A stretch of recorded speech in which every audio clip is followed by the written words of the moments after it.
నిన్నటిదాకా ఖమ్మంలో కూల్చేశారు, పేదాలను ముంచేశారని అన్నారు. రీసెంట్గా మంత్రి గారు వచ్చి ఏం చెప్పారు?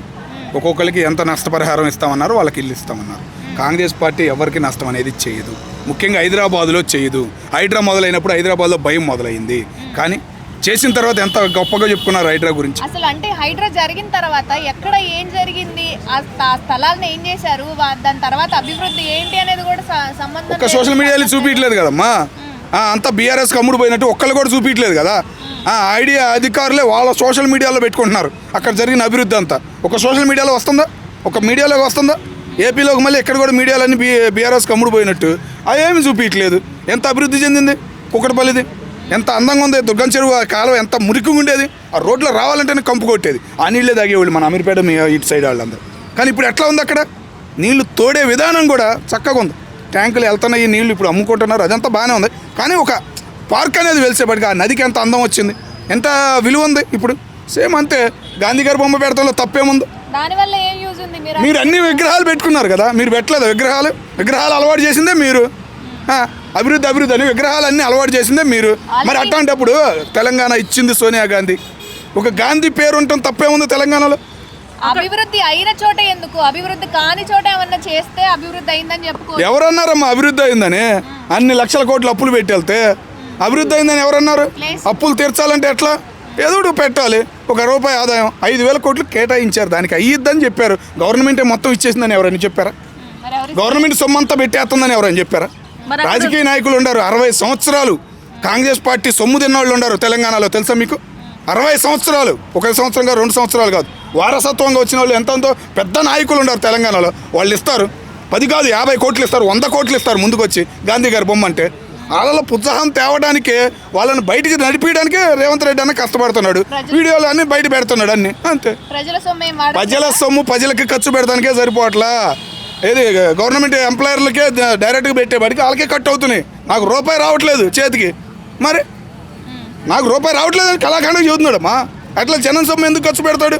కానీ కనబడని సొమ్ము ఉంది. బ్లాక్ మనీ అంటారు తెలుసా? నోట్ల రద్దు వల్ల కొంతే రద్దు అయింది, కానీ బంగారం రూపంలో చాలా ఉంది. వాళ్ళ అభిమానాన్ని గురించి వాళ్ళు బయటికి తెచ్చి హైదరాబాద్ గ్రేటర్ సిటీకి ₹1 ఆదాయం చూపిపోతున్నాడు. ఇప్పుడు కృష్ణకాంత్ పార్క్ ఉంది, ₹10 టికెట్, వెళ్ళేది GHMCకేగా. మరి సేమ్ అట్టాగే గాంధీ గారి బొమ్మ పెడితే చూస్తానికి ఎంతోమంది వస్తారు. ఇప్పుడు గుజరాత్లో పెట్టాడు ఆయన బొమ్మ, ఆయన ఎంతో చేశాడు గుజరాత్కి, కానీ దేశానికి తెలియదు. తెలుసా దేశానికి ఎవరైనా? ఆ బొమ్మ పెట్టినాక ఎవరు ఈయననే ప్రతి ఒక్కళ్ళు అడుగుతున్నారు. ముందు తరాలు చెప్పుకునే విధంగా గాంధీ గారి గురించి కూడా ఉండాలి. గాంధీ గారి గురించి ఇష్టం లేని వాళ్ళు నోటు ఎందుకు వాడుతున్నారు? వాడమాకండి. మీ రూపాయలు ఉన్నాయి కదా, దేవుడి దగ్గర పెట్టుకుంటారు కదా, ₹100 నోటు, 500 నోట్లు, వాడమాకండి. ఎందుకు వాడుతున్నారు మీరు? గాంధీ కన్నా గొప్ప వాళ్ళు కూడా ఉన్నారు కదా ఇంకా దేశంలో, వాళ్ళది బొమ్మలు ఎందుకు పెట్టట్లేదు? నీ ఇష్టం, నీకు గొప్పవాళ్ళమ్మా, నీ ఇష్టం, నాకు గొప్పవాళ్ళు. నాకు గాంధీ గొప్పవాడు, సోనియా గాంధీ నాకు తెలంగాణ ఇచ్చిందన్న ఫీలింగ్లో ఉండారు తెలంగాణ వాళ్ళు. మరి ఆ ఫీలింగ్ పోకుండా ఉండాలంటే గాంధీ బొమ్మ పెడుతున్నారు. మరి దానిలో తప్పేముంది? అంత పెద్ద సచివాలయం కట్టావు, తెలుగు తల్లి బొమ్మ పెట్టావా? వచ్చింది కానీ పెట్టాడు బొమ్మ. ఎంత పేరు వచ్చింది రేవంత్ రెడ్డి గారికి. ఎన్నో అన్నారు, ఎన్నో విమర్శలు చేశారు, ఆ కలర్ వేశారు, ఈ కలర్. ఒక తల్లిని గుర్తించాడు కదా, తెలుగు తల్లిని. మరి సేమ్ అంతే. గాంధీ తనను పెట్టిన తర్వాత కూడా ఇట్లాంటి విమర్శలు చేసే వాళ్ళందరూ నోరు మూసుకుని కూర్చుంటారు. కావాల్సినంత బ్లాక్ మనీ ఉందన్న దేశ ప్రధాని దక్షిణ భారతదేశానికి. ఏమి ఇవ్వట్లా తెలుసా? 10 సంవత్సరాల నుంచి ₹1 కేటాయించట్లా కేంద్ర బడ్జెట్లో. ఎవరైనా అడుగుతున్నారా? అవసరం లేదు, ఎవరికి వాళ్ళకి సరిపోతున్నాయి. కావాల్సినంత బ్లాక్ మనీ దక్షిణ భారతదేశంలో దాగుంది, దాన్ని ఉపయోగించుకోండి. మీరు దాసి వేస్ట్ అని మోడీ గారు కూడా చెబుతున్నారు. అదే విధానంగా మన రేవంత్ రెడ్డి గారు కూడా ముందుకు సాగుతున్నారు, ఉపయోగిస్తాయి అమౌంట్ని, అంతే. విద్యార్థులకు ఫీజు రియంబర్స్మెంట్కి డబ్బులు లేవు, నియామకాలకి డబ్బులు లేవు, వీటికి ఎక్కడి నుంచి వస్తుంది? ఎవరన్నారమ్మా ఇంతకుముందు? ఇనమ్మా స్టూడెంట్లు ఎంత రభస. తెలంగాణ పుట్టిందే స్టూడెంట్ల నుంచి. ఎందుకు కాల్ చేయట్లా? ఉస్మానియా యూనివర్సిటీ అంటే రగిలిపోయేది, నువ్వు ఫీజులు ఇవ్వట్లేదు, అది ఇవ్వట్లేదంటే. ఎందుకు రగిలిపోవట్లా? ఎవరు పనులు చేసుకుంటున్నారు, జాబుల కోసం ట్రై చేసుకుంటున్నారు. గవర్నమెంట్ జాబులు వదలటం లేదని బాధలో ఉన్నారు. అంతమించి ఏముంది? అంటే మీ దృష్టిలో ఎవరికి ఫీజు రియంబర్స్మెంట్ లేక సర్టిఫికేట్ ఆగిపోయిన వాళ్ళు ఎవరు లేరంటారా? నేను చెబుతున్నానమ్మా, నేను ఉస్మానియా క్యాంపస్లో చదువుకున్నా. ఫీజు వేయలేదని చెప్పేసి 2011లో ఎంత రభస అయింది, ఎంత రభస చేశారు బయటకు వచ్చి. ఆ విషయం నేను చూశాను కాబట్టి ఇప్పుడు ఎవరు రావట్లా, ఎటువంటివి లేవు.